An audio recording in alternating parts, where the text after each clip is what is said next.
Okay, kung nagkahiwalay kayo or iniwan ka tapos gusto mo siyang balikan, yung sinasabi mong I want to win him back, gusto mo siyang makuha uli, gusto mong patunayan na hindi pa tapos ang lahat. Pero ang tanong, kapag ang isang lalaki ay umayaw na, kaya pa ba talaga na i-win back o mas lalo mo lang sinasaktan ang sarili mo sa kakahabol sa kanya?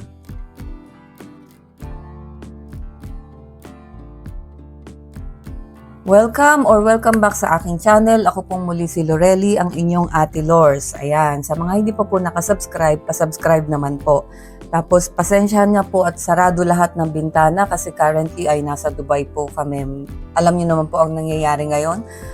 Kaya nga nag-decide na lang ako na mag-video, kausapin kayo para medyo mabawasan yung aking kaba kasi minsan po may mga pag-intercept ng missile.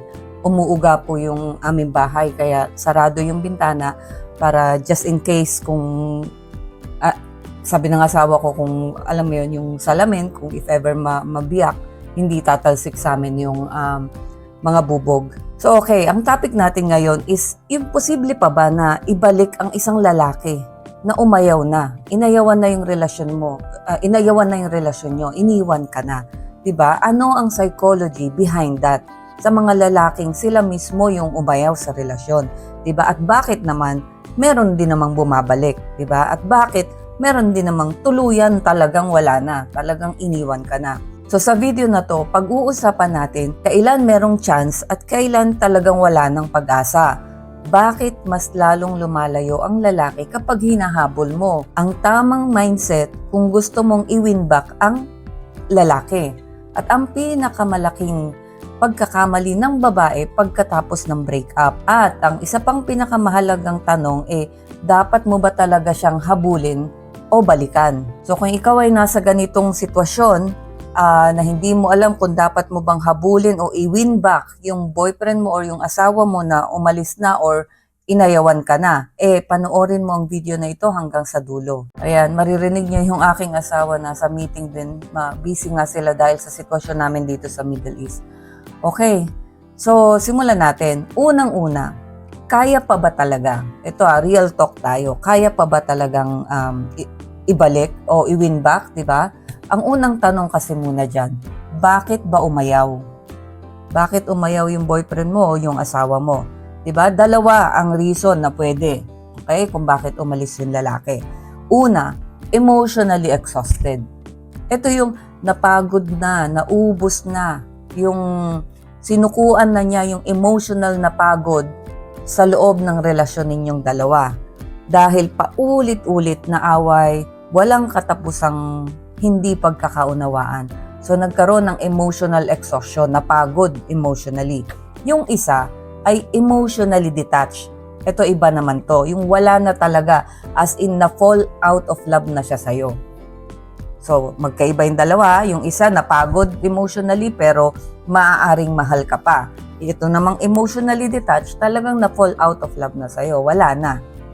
Okay? Hindi lang napagod emotionally, talagang hindi ka na niya mahal. So, magkaiba ang approach na pwede mong gawin dito. Kasi kung emotional na pagod lang, may maliit na tsansa na pwede pang bumalik or pwede mo pang i-win back.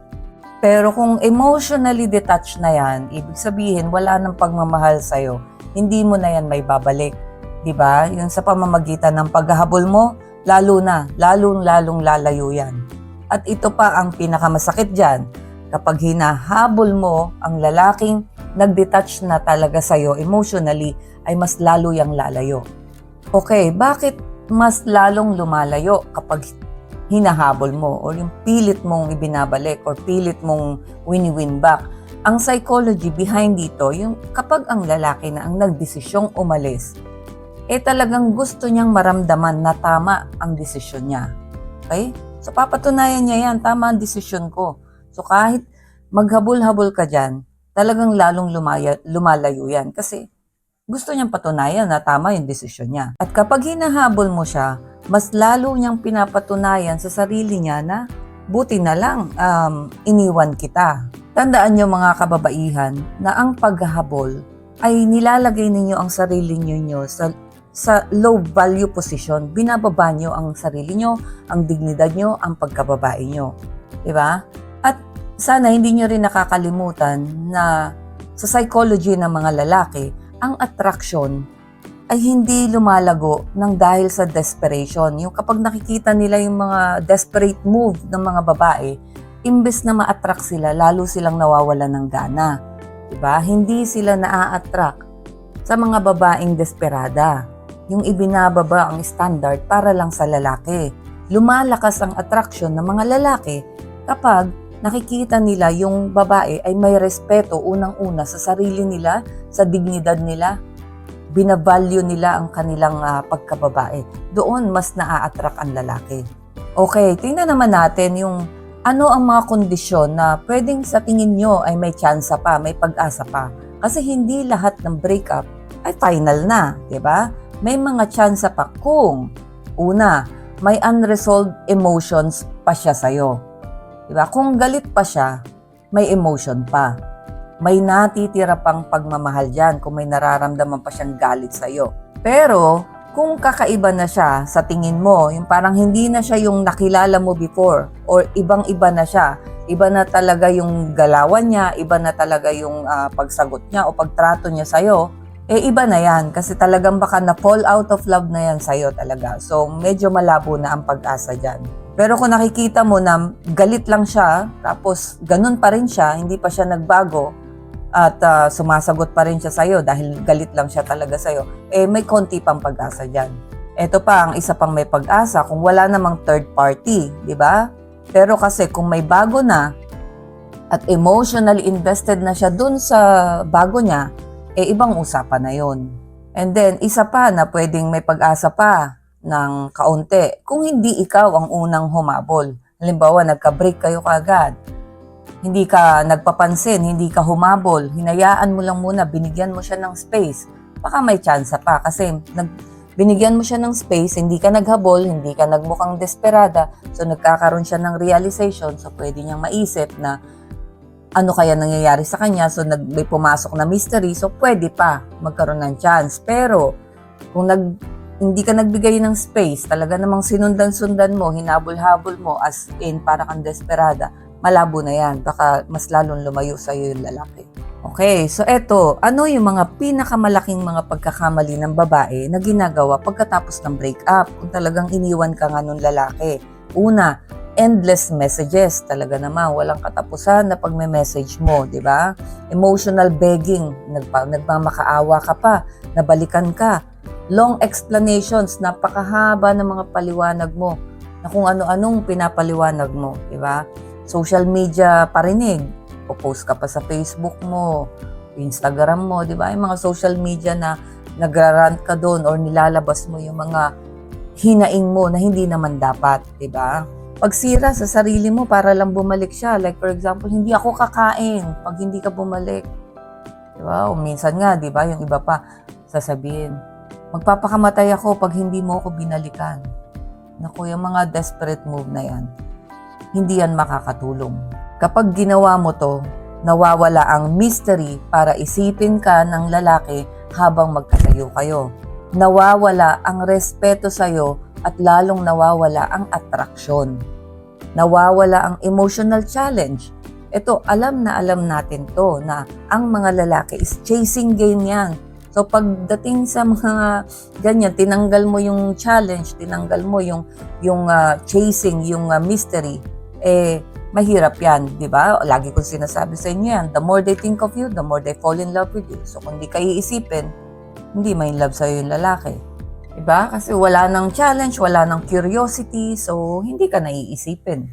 So lalong lumalayo ang isip at emosyon ng lalaki sa'yo pagka ginawa mo tong mga bagay na to. Pero kung gusto mo talagang i-win back yung lalaki, talagang gusto mo, yan talaga yung decision mo, ano talaga ang gagawin mo? Ironically, hindi siya dapat ang focus mo. Kung gusto mong i-win back yung lalaki, huwag kang mag-focus sa kanya. Ang focus mo dapat ay yung self-improvement mo. Diba? Mag-improve ka sa sarili mo. Magpaganda ka. Palakasin mo ang emotional intelligence mo. Yung emotional stability mo, alagaan mo yan. Gumawa ka ng mga bagay para maging stable yung emotion mo. Hindi yung ngawa ka ng ngawa dyan, hindi yung nagmamakaawa ka maya't maya, hindi yung message ka ng message, hindi yung sunod ka ng sunod. Gumawa ka ng something para maging stable yung nararamdaman mo. Libangin mo sarili mo, makipag-usap ka sa mga pinagkakatiwalaan mo, di ba? Paano mo harapin yung detachment, paano mag-move on. Pag-aralan mo yung mga yan, paano mag-move on ng may dignity. Silence with dignity, mas nakaka-attract yan sa lalaki kesa yung magpakababa ka, kesa magkaroon ka ng mga desperate move, yung magpakadesperada ka. Kapag nakikita ng lalaki na hindi ka nagwawala, hindi ka nagpapakababa, hindi ka naghahabol o nagmamakaawa na balikan, hindi mo ibinababa ang standard mo para lang to win him back, doon siya nagsisimula mag-isip. Diba? Doon siya nagkakaroon ng realization. Doon siya magkakaroon ng maliit na tsansa na baka pwede ka pang balikan kasi iisipin ka niya. Hindi sa pagmamakaawa mo ang sikreto para bumalik sa'yo ang lalaki, kundi sa pagkawala mo kasi nawala ka eh. Yung presence mo nawala.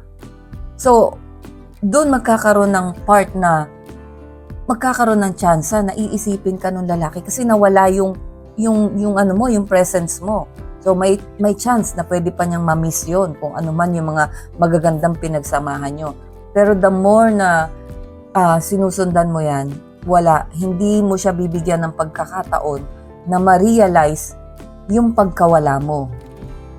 Hindi mo siya bibigyan ng pagkakataon na ma-miss ka. Pero ang katotohanan lang dito, minsan, yung sinasabi nyo na I will win him back, ay hindi na ito tungkol sa pagmamahal. Kadalasan tungkol na lang to sa ego. Yung hindi mo matanggap na ikaw ay iniwanan. Yung hindi mo matanggap na ikaw ay hindi na pinili. Diba? Minsan, ang pinaka-mature na desisyon dito sa sitwasyon na to, ay hindi yung manalo na ibalik siya, kundi tanggapin na hindi ka para sa taong kailangan mo pang pilitin para mahalin ka. Kailangan mo pang pilitin para makasama ka. Diba? Tanggapin mo na mukhang hindi niya ako deserve. At kailangan ko pang manatili sa isang taong kailangan ko pang pilitin para mahalin ako. Diba? Kayo ba? Gusto niyo ba yung ganun na pipilitin niyo yung lalaki para lang makasama kayo? Mas mahalaga na tanungin niyo ang sarili niyo na imbes na tanungin niyo yung sarili niyo na paano ko siya maibabalik? Bakit hindi nyo itanong sa sarili nyo, bakit gusto kong bumalik sa taong umayaw na sa akin? Inayawan na ako, bakit gusto ko pang bumalik? Tandaan nyo na ang healthy na pagmamahalan, hindi kailangan ng habulan. Hindi kailangan ng pagmamakaawa. Diba? Kapag ang isang lalaki ay sigurado sa'yo, hindi mo kailangan kumbinsihin yan na bumalik sa'yo, o kumbinsihin yan na makasama ka, o kumbinsihin yan na mahalin ka. Kasi sigurado siya sa'yo. So meaning, pag ganyang umalis, iniwan ka, hindi sigurado, di ba? So ngayon, ang tanong, pwede ba siyang i-win back o hindi? Pwedeng oo, pwedeng hindi, di ba? Minsan oo, minsan hindi. Pero hindi sa paraan na iniisip mo. Alam ko, ang iniisip nyo, yan nga, yung paghahabol, di ba? Yung pagmamakaawa, diba? Pagko-compromise ng dignity nyo para lang bumalik siya. Diba? Kung babalik siya dahil nakita niyang may value ka at karapat dapat kang balikan. Hindi yung bumalik siya dahil pinilit mo, dahil nagmakaawa ka, dahil sinabi mong sasaktan mo ang sarili mo, diba? At kung hindi naman siya bumalik, sa tingin ko, mas mabuti na yon kesa piliin ang taong hindi sigurado sa'yo.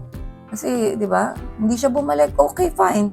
Kesa naman, di ba, pilitin mo, tapos bumalik nga, pero hindi naman sigurado. Di uulit lang yan, cycle nyo. Babalik ulit kayo sa ganun, away-away, hiwalayan, habulan, babalik lang kayo. So, kung hindi bumalik, sa tingin ko, dapat isipin nyo na okay lang. Kasi kesa naman, makasama nyo yung tao na hindi naman sigurado sa inyo. So again, thank you so much for watching and I hope to see you again sa mga susunod ko pang mga video.